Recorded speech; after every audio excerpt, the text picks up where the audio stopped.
If you want $20 off a suitcase, visit awaytravel.com/getit and use the promo code GETIT at checkout. I don't get it. Podcast. Naz. Hello. Hello. It is just you and me today. Yeah, so it sad. is. Lauren ditched us. I know, but today is a heavy phone call day, so we didn't want to put 3 phone calls separately on the podcast. We're doing this for your sake. I know you guys miss Lauren, but we're doing it for your sake because 3 phone calls sounds really bad, and she is at Jack's brother's wedding. So that was so specific. Jack's brother's wedding. Yeah, she's at a wedding. I'm in LA, and Ashley's home for 4th of July weekend. But it doesn't matter because we have a special guest joining us today. Kate, do you want to introduce yourself? Yeah. So, hey guys, my name is Kate Flanders. I'm the author of a book called The Year of Less, and I am joining you from, we'll say Vancouver, Canada. We'll go with that. Okay. This is on... Kate, we've tried to get you on the podcast for a while. Your publicist reached out to us like 3 months ago, and she was like, there's a girl who just wrote a book, and I think she's like really on base with your audience. She was basically a shopaholic. And we've been calling you Shopaholic, by the way, for like the past 3 months. We're like, I wonder if the Shopaholic can do it this week. Yeah, we've literally been trying to get you on this podcast for so long. We're like, can Shopaholic do next week? But Ashley, can you tell, because Ashley was really interested in your story. I actually don't know much about it, which kind of makes me excited. But Ashley, what about her story were you like, yes, let's do this? So Kate had, I guess, like a sort of a shopping addiction where she got in thousands of dollars of credit card debt. And then in her 20s, correct, Kate? You're still in your 20s? No, I'm 32 now. Oh, you're 32. But still, you know. You're still in your 20s. You know, you're still one of like, you're a millennial is what I mean. You're a millennial. Yeah. So I'm also 30. So she was able to dig her way out of debt and stop her addiction to shopping. And we've never really done a financial podcast before. We've never done anything about money. And it's something that we think about every single day. Shopping is probably something we think about every day too, or at least spending money. And we thought it was important to get a little deep, talk about finances, but also do it in a way that is kind of fun. And Kate, you have written a book where you talk about managing finances in kind of a fun way. Yeah. And I feel like before we dive into it, though, I just want to share that I feel like am a very impulsive buyer. Like I was very reluctant to open up a credit card, even though I have one now. I kind of barely use it, which is, I think, bad because you obviously want to build your credit. But I know myself because I'm the type of person that's like, oh, I worked so hard this week. Like, let me just buy this, Louis Vuitton bag or, but Ashley, you're way better, I think, at managing your money. I'm pretty good at it. Yeah, because you don't care about like these super high materialistic things. I think fashion's like what really makes me lose all my money basically, and food because I love eating out. But yeah, so Kate, I want to hear your story of debt. Yeah. Okay. So I will just say it's been really interesting to get to talk about this more rather than do like 3-minute long interviews that you do on like radio or television. So podcasts are amazing. So thank you so much for just taking the time to like chat about this stuff. Oh, of course. This is so cool. Well, so the first thing is just that I will say, like, I realized when I was 25 years old that I was maxed out with close to $30,000 of debt. Whoa. Yeah. And basically all of that was consumer debt. So credit cards, a line of credit. It was not student loan debt. I had about $4,500 that I had used for a semester of school, but it was all just basically like spending, swiping, et cetera, for like a lifestyle I could not actually afford. So what would you buy? It's funny. Like, I can't even say it was just buying stuff. I think that there was this thing in me where just like, anytime someone asked me to do anything, I just said yes. So do you want to go for dinner or drinks? Yes. Do you want to go for brunch? Yes. And then sometimes it was like, do you want to go shopping? Do you want to go to the outlet malls or something like that? But on a general basis, I just like said yes a lot and never thought to say no. Or maybe thought that saying no would mean I would miss out on something. So saying yes just seemed better or easier. And I always used to tell myself, like, as long as I could pay the minimum payment on my credit cards and any kind of loan I had, like, as long as I could pay the minimum, I was just like, you're doing okay. It'll be fine. You'll pay it off one day. Right. And then like one day came, but only because I got to that point of being maxed out. Like I was truly maxed out. Like I had $100 left in my checking account and $100 left on one of my credit cards. Wow. And so I had no choice but to start taking it more seriously. Kate, real quick, were you that kind of person? Because I'm so that person that says no receipt when I'm at the ATM machine. Because like I just don't want to know. I don't want to look at it. Like, were you that person that just like didn't ever look really? Yes, I'm actually glad you even asked that, because I used to do this thing, at least like in the last 6 months or so, like leading up to being maxed out, where I straight up ignored my credit card statements. Like I would open them up and peel back just the little corner of the envelope so I could like look inside and see what the minimum payment was, but I didn't want to look at the full balance, and I never looked at the list of transactions. Mm-hmm. I was just in like straight up denial. Again, just like if I could pay the minimum, I'm good. And obviously that only worked for so long. To be honest, like I can't even comprehend this, because I pay off my credit card every single month, the full maximum amount, the amount that I spend. And then I have my online banking and I look at my statement like every couple days. I'm constantly looking at what's coming in and what's coming out. And I don't even understand. I really, truly, I know this is crazy, didn't understand credit card debt until you're saying it now. So you rack up the credit card debt because you can, as long as you say, let's just use numbers here. Let's say you make $5,000 a month, and then your rent is $1,000, and then you spend $4,000. I mean, then you spend for like $4,000 on shopping. So you're able to pay off your credit card bill to the minimum, but still allow what you want in your checking, along with paying your rent out of your checking. Yeah, I mean, basically, like, how do I look at it this way? Like, exact numbers were sort of like, I would use my, the income I was earning, I would always use that to like pay for my rent, to pay for my bills. There's the occasional bill that you can pay for with credit, but a lot of them you have to pay for still with like cash or like with an automatic with the debit. Yeah, I always use auto pay. Like everything is done through my auto pay on my debit. And totally. I'm always in track. So what you're saying is that you can live like a lifestyle off credit cards. Like you can buy furniture, you can buy clothes, you can do vacations, movies, lunch at like dinners. Exactly. Yeah, and then just pay like $20 a month and just rack up all the debt. What's the standard minimum to have to pay on a credit card a month? I think it depends, right? It does depend. So every credit card can be like slightly different. Like I know up here, it'll be typically it's something like 3% of your balance or $10, whichever is more. No. I think it's something like that. Like, but it truly like every credit card can be a little bit different. So, my minimums, like for how much debt I had by the end of it, my minimums were like $200 each card. And so it's like my minimum's $25. Like I can pay $25 and then you can pay $25 on your card, and then like they're like, okay, well, next month, and then next month will be $25, even though you're spending like, let's pretend $500. Well, the thing is, mine's weird because I don't really use my credit card. So I'll like buy something big, and then I'll like pay it off slowly, and it's like that one thing. And I'm not a credit card user.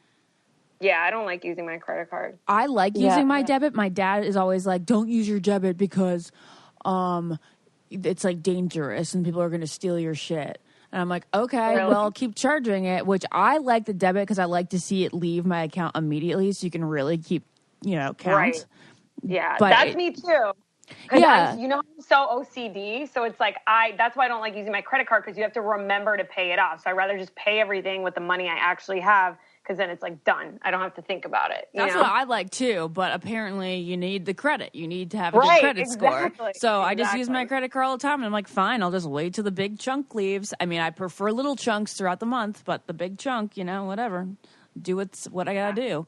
I mean, what I would say, like in listening to both of these, is that you guys have figured out systems that work for you, which is amazing. And I also want to just say that for anyone listening, it's the same thing. Like sometimes people will ask me like, oh, how should I manage my money? Or like, should I use credit or should I use debit or should I use a cash diet? Like, and I'm always like, you have to figure out what works for you. Like personal finance is very personal. What's a cash diet? Like people who straight up, like when they get paid, they just pull out the amount of cash that they would spend on lifestyle stuff. And put the rest in their account. Yeah. So they don't ever use debit or credit. Like they pay for everything with cash. Yeah. I mean, that's like people that have savings accounts, which I need to get. I don't even have a savings account. But that's your first homework assignment. No, but you know what's funny is I'm actually not that crazy of a spender because I like having one account and I don't go under a certain number. Does that make sense? Okay. So it's basically serving as my savings account because I only allow myself to spend a certain amount. Confession, me too. I don't have a savings account. I have a personal and I have a business. Exactly. And I probably have too much, like not in other places. Now, if you're just in desperate need for a new bra, you can't save on it. You just have to get a fresh new bra because your other ones don't fit. You have to head over to thirdlove.com/getit because you're going to get 15% off your first purchase at Third Love. And these bras fit so well. Third Love just added 24 new sizes, making them the industry leader with a total of 70 size bras. Isn't that crazy? We all found out that we were a different size than we really thought. Like I'm a 32.5 B and Lauren is, I think she's a 32.5. She's an A.5 or something like that. So you're probably wearing the wrong bra. And only Third Love is going to help you find your perfect fit. There's a Fit Finder quiz. It's actually fun. It takes less than a minute and it figures out your perfect fitting bra based on your breast shape. That actually matters. Third Love helps you identify your breast size and shape and find styles that will fit your body. They have sexier varieties, like, sometimes I'm like in the sexier mood. So I've gotten a couple of their lace bras, which are super pretty and super high quality, and they give me support, unlike a lot of other lace bras you'll find out there, which are really flimsy. Third Love, they're sexy and supportive.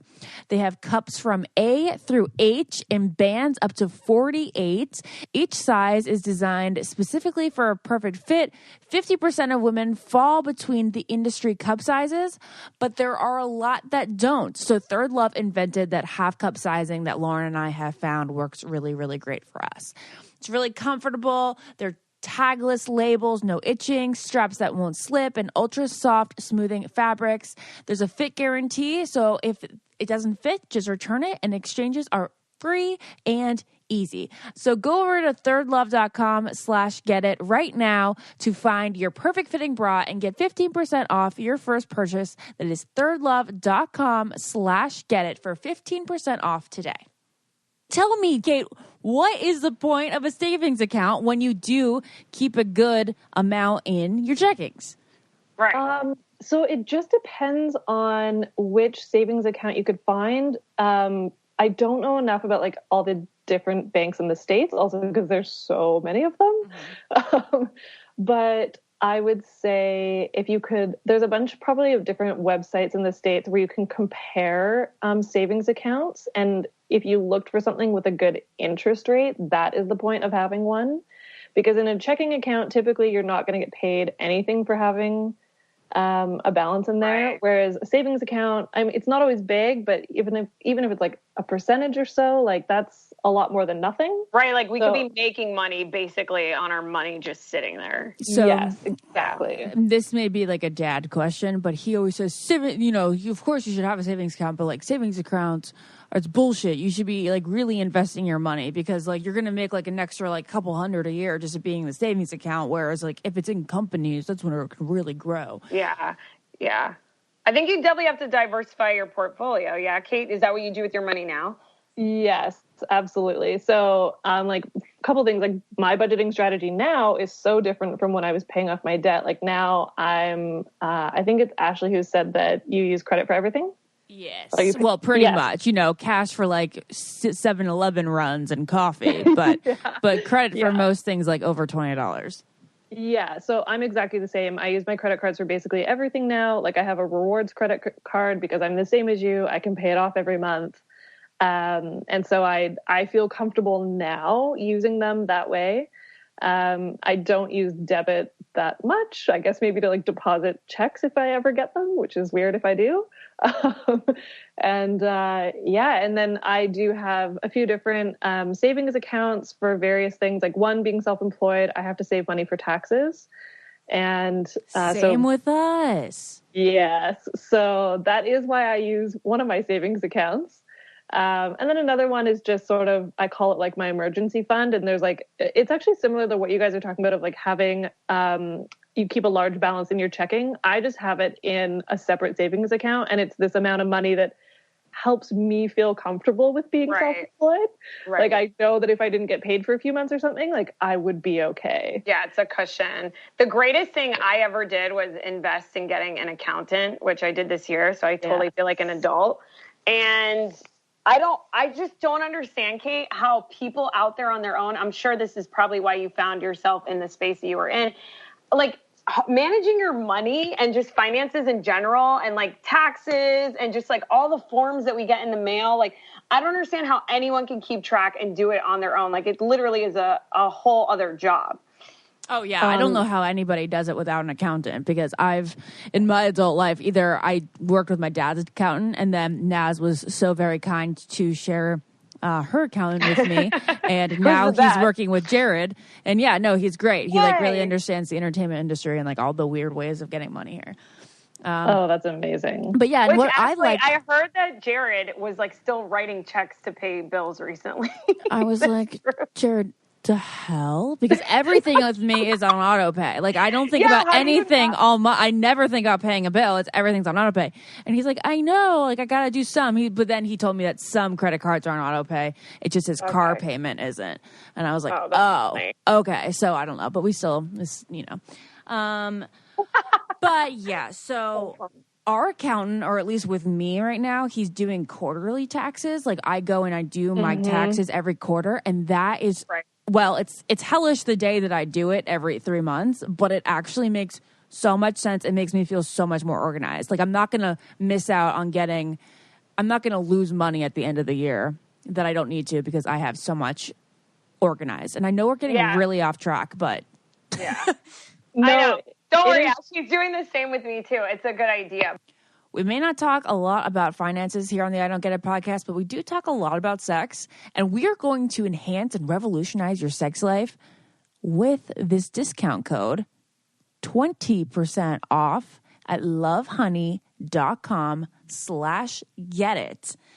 That means that you can go to lovehoney.com/getit and get 20% off anything you need from lingerie, sex toys, all the vibrators you may need solo or you and your partner desire together, lubes, all the good stuff that's just going to take your sex life to a whole new level, but at a great discount price, is at lovehoney.com. They're the brains behind the incredible Broad City collab and 50 Shades sex toys. They deliver straight from Atlanta to your door in super discreet packaging. And if you're like us, you're going to want to get your hands on that toy super fast, and they can express it 1-day shipping. If you're a little bit unsure, they've got loads of handy guides that'll help you out. And get this, there's a 24-hour customer service to help you with any questions you've got anytime. We personally love the vibrators. They get the job done, if you know what I mean. Well, I think we can all vouch for that here on the I Don't Get It podcast. They're good, and that's all you really need. I'm not going to get explicit here, but just know they're good, they get the job done, and you can get 20% off everything at Love Honey at lovehoney.com/getit. But wait, Kate, we should know like more of like your story and like when you were down in the dumps, and then probably get to like all these like remedies and what people do after. But maybe start with like what, you know, I know you said you were obviously spending money on like dinners and stuff, but was there anything extravagant that you were spending your money on that you knew you probably shouldn't have? Yeah, like were they all little, or were you like dropping trips on there? Like were you Were like, you going let's go to shit? Jamaica? Oh my gosh. I wish. You guys don't even know. I'm like, since being debt free, now I travel finally all the time because travel is something I always wanted to do. And for some reason, and again, this is where like personal finance is so personal and weird for people. Like back then, I was never really comfortable putting large amounts on.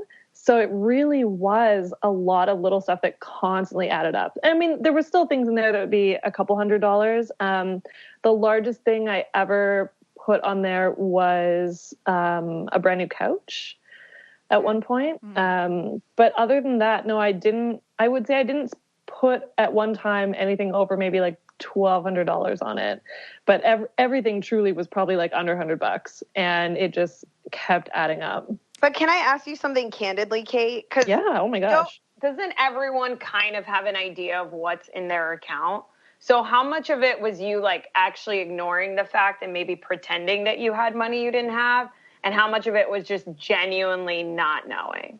Oh, no, I think a lot of it is pretending. And I also think that, again, this isn't for everyone, but for anyone who's in a situation where, yeah, you just are using credit cards kind of frivolously, I think everyone deep down knows exactly what they're doing. And so now it's, I find like, when people ask me for budgeting advice, I'm like, don't even worry about budgeting yet. Like for the next little while you're spending money, especially if you're using credit, pay attention like before you swipe to how it feels. Because like I can tell you now looking back, there were a lot of times where I didn't feel good spending money. And I would almost have this little voice in me being like, you should not be doing this, but you still do it anyways.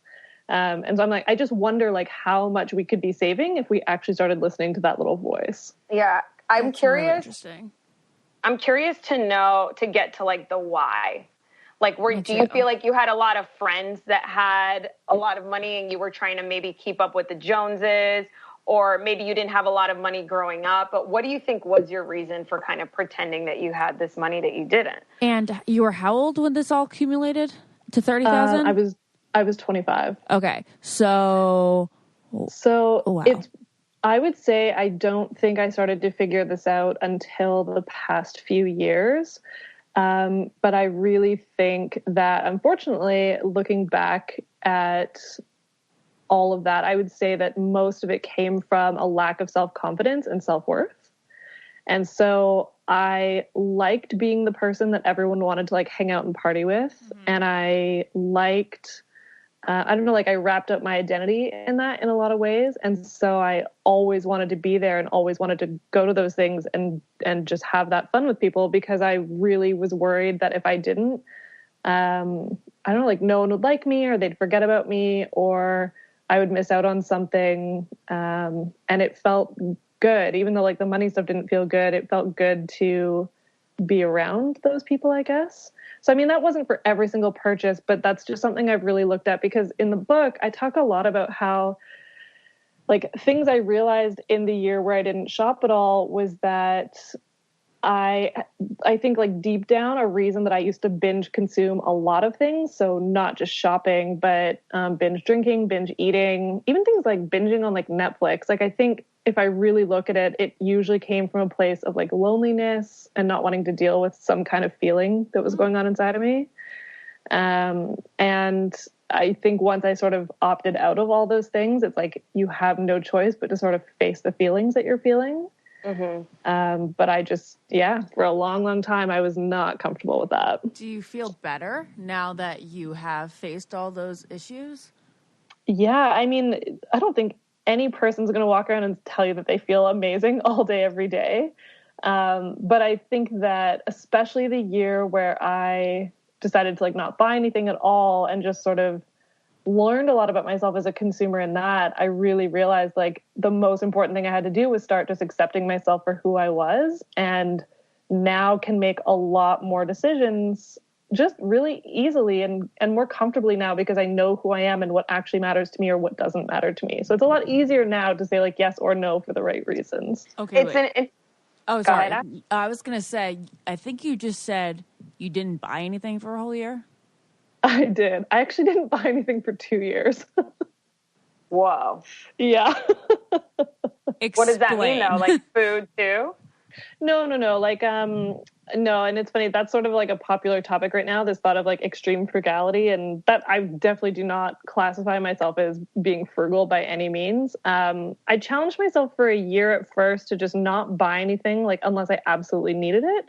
So I could obviously buy things like groceries, put gas in my car, like toiletries. Like if I ran out of something, like obviously go buy more. But I couldn't buy things like clothes, shoes, accessories, books, magazines, electronics. And I actually added takeout coffee to the list, which of all things, honestly, was one of the hardest to give up. Whoa, I could not imagine. Wait, so how much money did you save doing this? This sounds like a great idea. I'm like very into minimalism, even though my personality is like the opposite. Couldn't be more extra.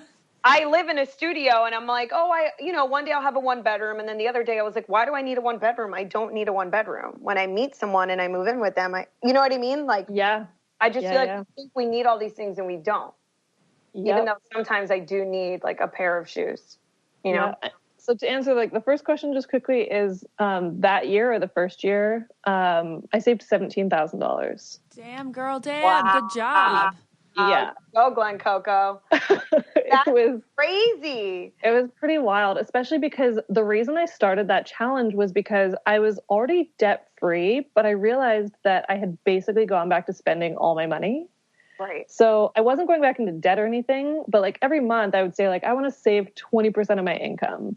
And then I would get to the end of every month and be like, okay, I saved like 3%. Like, why? Mm-hmm. Why am I not saving anything? Right. And so that's where the challenge came from. So then at the end of it, I realized, or like doing the math, it was about 31% of my take-home income that I saved, which was obviously, just like surpassed what I had thought that I was going to be able to do. So it was pretty wild. Something I've never understood spending a lot on is luggage. I found the most amazing luggage company, though. It's called Away. And my favorite part about this suitcase, they have 4 varieties and it comes in a whole bunch of different colors. But my favorite is the carry-on version because I don't have to find an outlet at the gate to charge my phone on, because you know how it's never guaranteed to have an outlet on a flight and then you're afraid that you're going to land and you're not going to have any juice on your phone. This Away luggage completely does away with that, and it's affordable. You're probably wondering, you're like, wait, how does a suitcase help your charging issues? Because there is a charger in the suitcase. Anything that is powered by a USB cord can be charged on an Away carry-on. That's cell phones, tablets, e-readers, and it comes with a lifetime warranty. If anything breaks, they will fix or replace it for your whole life. And it also comes with a 100-day trial. Live with it, vibe with it, travel with it, Instagram it. And if at any point you decide it's not for you, return it for a full refund, no questions asked. There's free shipping on any Away order within the lower 48 states. And if you're in New York City, there's a retail store to buy your stuff there as well. Now listen to this. We have a very special offer for you I Don't Get It listeners, because we love you so, so much. If you want $20 off a suitcase, visit awaytravel.com/getit and use the promo code GETIT during checkout. Again, that is $20 off a suitcase at awaytravel.com/getit and use the promo code GETIT at checkout. $20 off. That's amazing. This stuff is durable, it's sleek, and you're going to feel really organized traveling. All right, now back to other ways to save. Okay, so you said 34%? 31%, yeah. 31% is like frivolous things. So then the rest of your income was on stuff like rent, utilities, and like toiletries, food, toilet paper, and gas.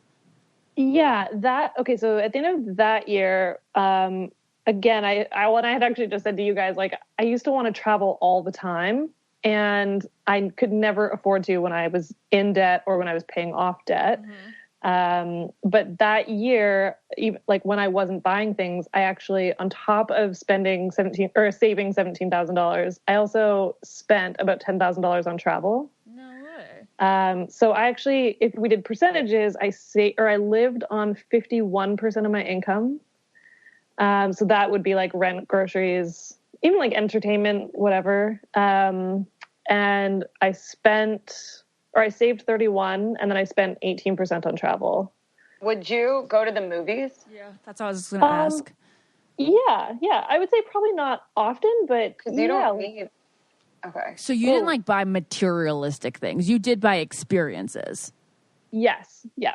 Okay. So Kate, did you feel like you were living that year that you saved $17,000? Did you feel like you were actually living? Yes. But I would say for me, especially because I was traveling. So if you take the traveling out of the equation and you're not buying things that you technically don't need, did you feel like it was worth it?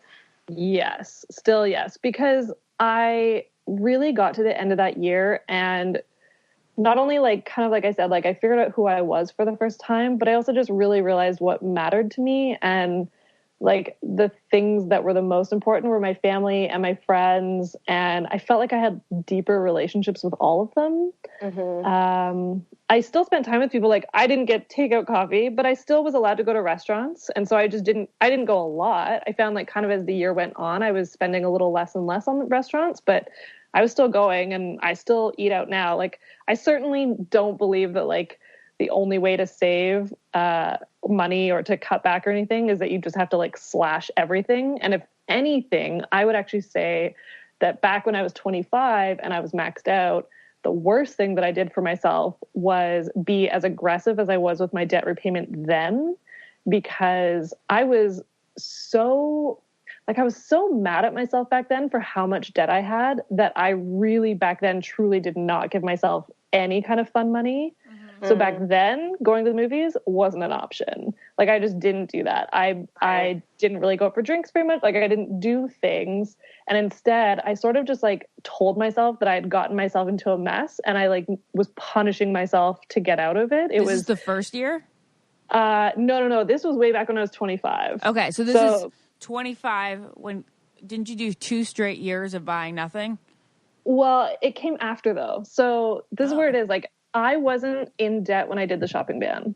Okay. So when I was 25, I was maxed out. We need a timeline. Give us your timeline. Yeah. So I was. Ashley loves the timelines. I could care. I do. I don't care. I just want to know how you saved. I need to know it for sequential order. I need the story. Yeah.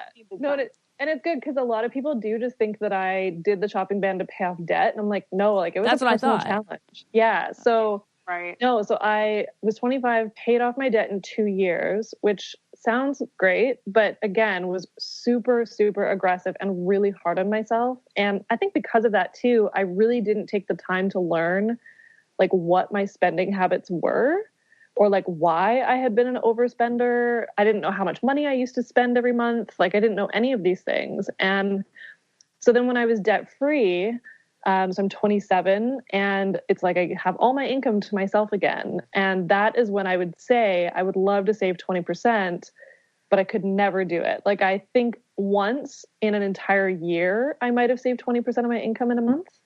But the rest, it was like 3%, 5%. Like I just wasn't really saving. I was spending all my money. And that's when I was like, I know I can do better than this. Like just a year ago, I finished paying off a ton of debt. I know I can do better financially. Like, why am I not saving anything? And that's when I decided to do the shopping ban. I'd love to get into the concept of when you were talking earlier about how you felt down on yourself and how you felt like you had to keep up, with your peers just to feel good about your actual self. I feel like that's such an issue that's probably been around forever, ever since like money became a thing. But I feel like with social media now, it's like even worse. Because of Instagram, my fashion game it's so annoying. I don't want to wear an outfit twice. I want to, constantly be wearing something new. I know a woman, I read an article the other day about this woman that went into $10,000 of debt just trying to get Instagram famous. Like you can actually Google the article. It's a really good article.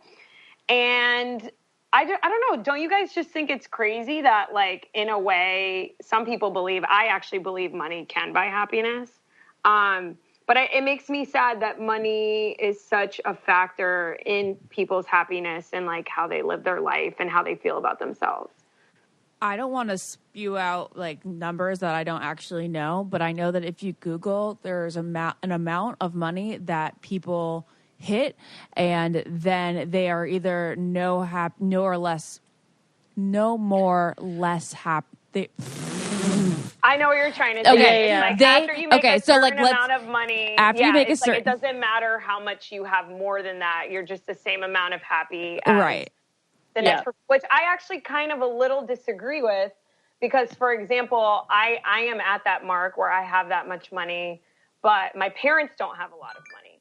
So my parents can't really afford to like come visit me in California. And that is a factor in my happiness, not seeing my family all the time. So I don't know if I believe that theory.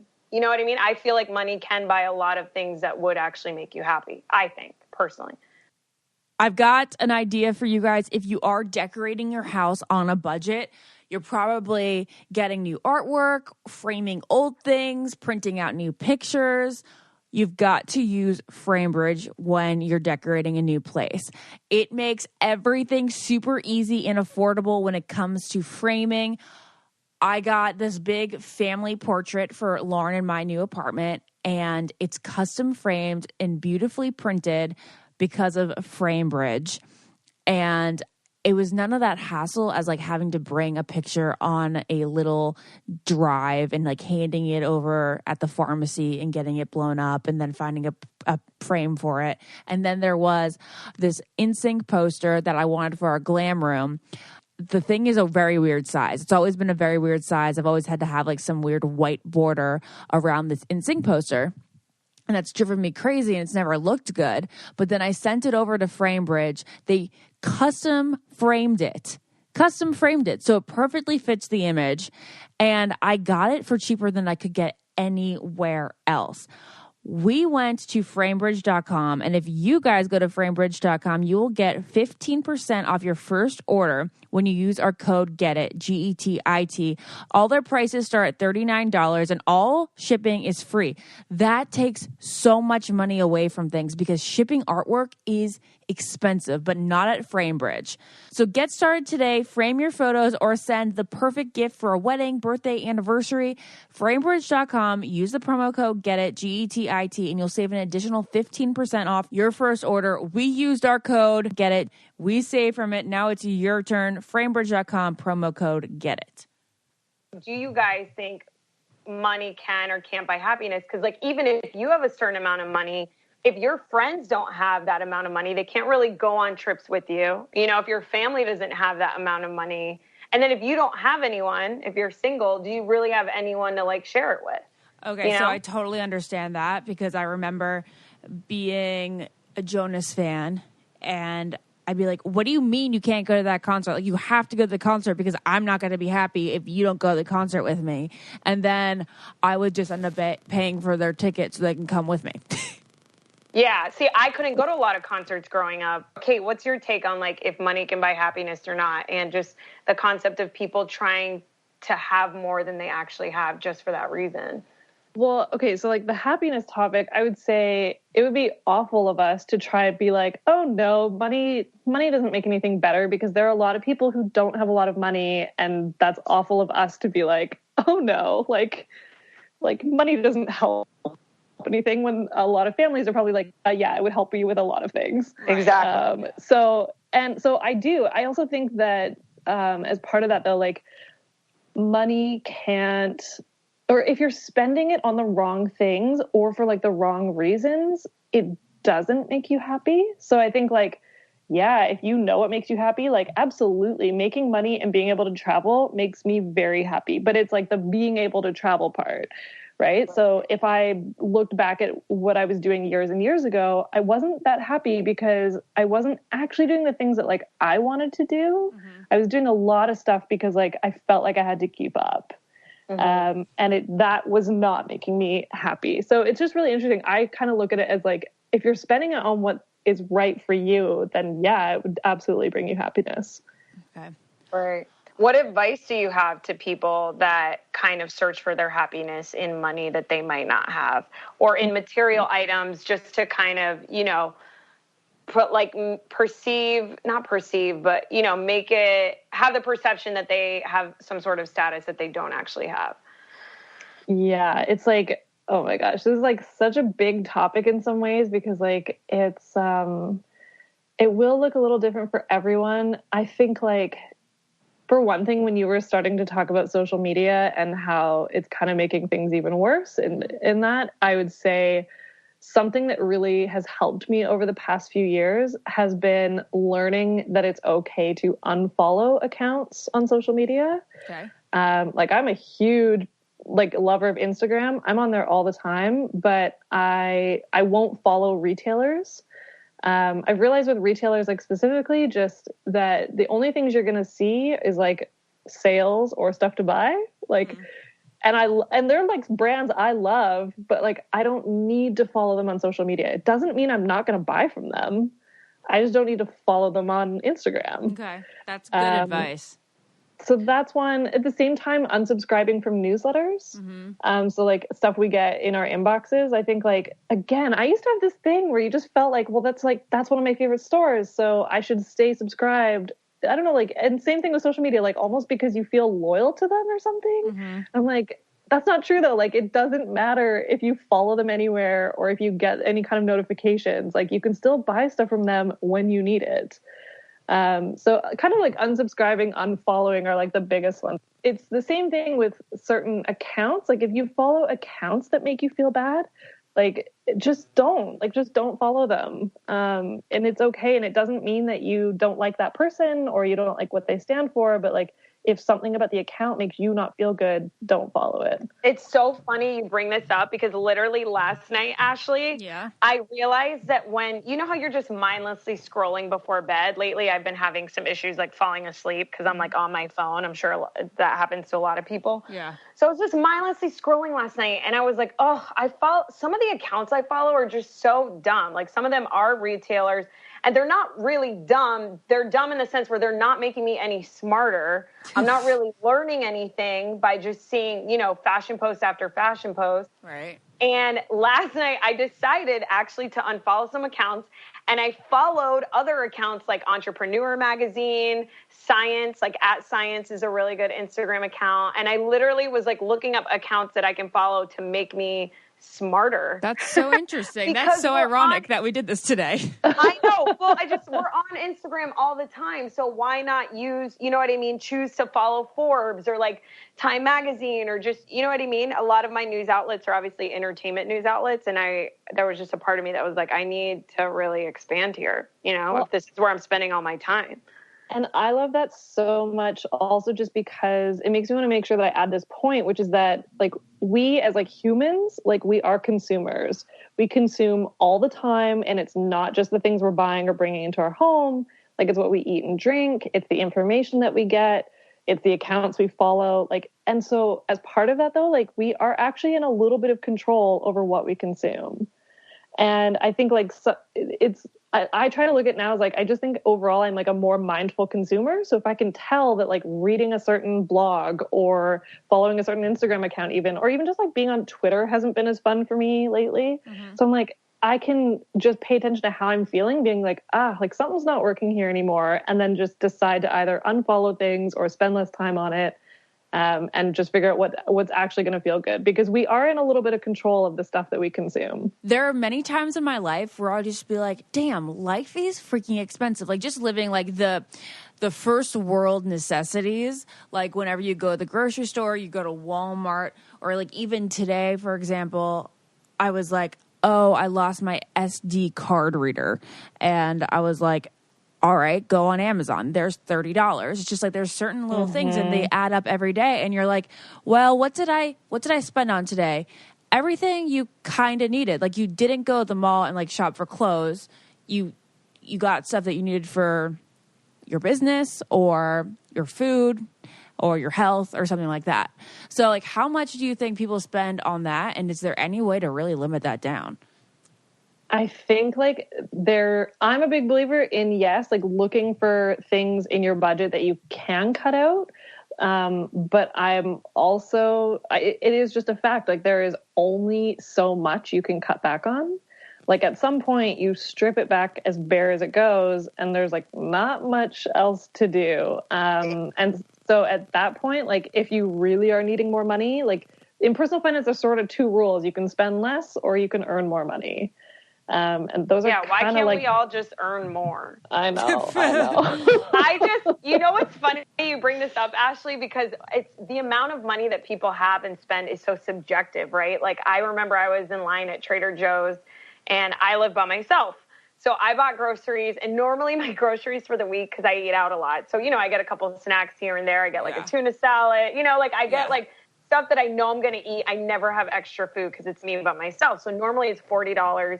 This particular trip to the grocery store was $60, and I'm in line and I'm like, damn, like what did I get? That's like more, that's like more than my $40 norm. And the woman behind me had 2 kids. She had 2 boys, which we all know boys are expensive because they like eat more. And she was like, oh, I miss spending $60 on groceries. She's like, I can't even remember the last time I spent $60 on groceries. Like she was so jealous of me because I live by myself. And here I was like, oh my God, this is so much money on like stupid food that's going to come out of my butt. Like I'd rather buy food. You know what I mean? Funny. This is so funny. That is funny. Oh my God. My other question was about credit cards. And the funny thing about credit cards is are there really penalties? Like, do you get, is there a penalty, of course, when you don't make your minimum payment for the month? But other than that, like, what's the risk of just overusing your credit card beyond your means? Is that bankruptcy? Is that the one thing that's like, oh shit, just got to make sure you don't use your credit card into bankruptcy? Yeah, I mean, like the overusing them, it is pretty much exactly that. Like if you weren't, as long as you were paying your minimums, but you kept racking up, most people, that will get to a point where it's a large sum that at some point they're either going to have to say, yeah, I either need some kind of loan that has a much cheaper interest rate and you can kind of consolidate into something else. And get serious about it. Or, yeah, I mean, I don't know a lot personally, but I know a few people, and you hear a lot of cases about people who have to file bankruptcy because the debt literally gets to a point where they can't afford it. As for like not making your minimums though, like every time you do that, it would affect your credit score. Yeah, right. Which is that stupid number that like, it just doesn't serve anyone really. But we sort of have to play the unfortunate game if we ever want to, like buy a home or get credit for whatever reason. So, but yeah, it would affect that. So like credit scores, I know mine's good, but if I set my minimum each month lower and I only met the minimum, does that depend on how good your credit score is? So as long as you're making your minimum, it might not be affected too much. What's weird about the way credit scores work is there's like 4 or 5 different categories that make up your score. So as long as you're making your minimums, like that category is A-okay. Okay. Right. Well, my mom says to always pay a little bit more than your minimum. I like that. Is that Yeah. a thing? It is and it isn't. It's funny because I used to try that method. I was like, if I pay like $5 more, then that'll be good. But I'm like, it doesn't really matter. Like, as long as you're making the minimum, the other part, or like one of the other parts that make up your credit score is how much of your credit that you have. So say you have like a couple different $5,000 cards. Say you have like $10,000 of credit available to you. Another portion of your score is made up on how much of that you're actively using. So I don't know what it is in the States. I think in Canada, it's like you should always be using less than 65% of your total limit. Okay. And so it's probably pretty similar down there. I think like most things in our systems are pretty similar. So it's like you should always be using less. So if you did have a balance, it's like best to keep it under a percentage of how much total credit you have, because once it goes over, then your score can start to go down. You look like a higher risk. Okay, that makes sense. But now I've thought of other things like investments. I mean, I mentioned it earlier. My dad was like, "Oh, savings accounts like don't really do much for you." Mm-hmm. Are you at the age of 32 investing in like stocks or companies or anything like that? I invest in index funds. So index funds are sort of like, I'm trying to think of like the easiest way to explain it. It is like a whole bunch of stocks. Yeah, there's actually a really good app for millennials to use where you can like invest your money literally through the app on different index funds. Yeah, I think I forget what it's called. Let me look up the name. There's a few in the States. I think one is Acorn. And then there's Acorns, that's it. Yeah. And then there's a few different, like robo advisors. So one I use, which actually I think is also in the States now, it's called Wealth Simple.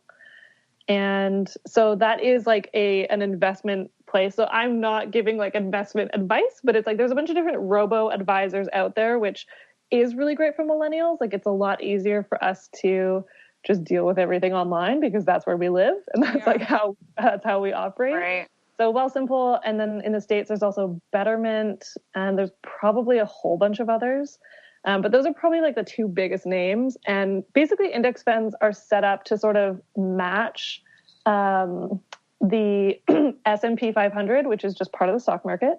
So the idea is that because I'm getting confused. Now we need like a whole other podcast on educating millennials on the stock market. No, we will never do that. Like everything I'll try to say. If you're buying stocks, if you know how to read stock charts, I do not. Oh my God. So I was so good at it in 6th grade.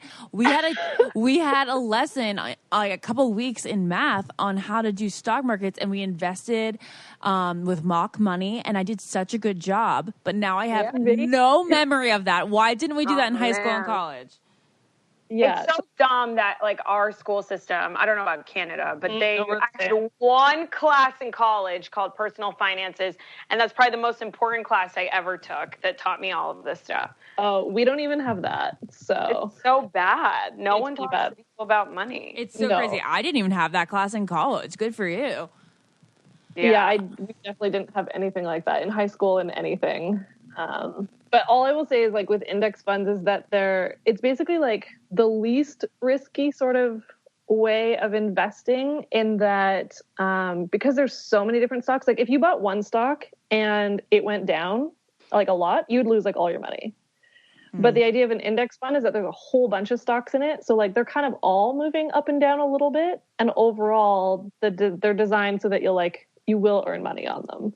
And yes, once in a while, like things will go down, but like, it's like less risky than just being like, being like, I bought that stock and then that stock does horribly or something and you lose everything. I'm like Carrie Bradshaw. I like to see my money hanging in my closet. But honestly, Kate, if you are listening and you made it to the end of this podcast, give yourself a pat on the back. Yeah, you did a great job because Kate, you are wonderful, but we just talked about finances, which I never thought we could for 45 minutes.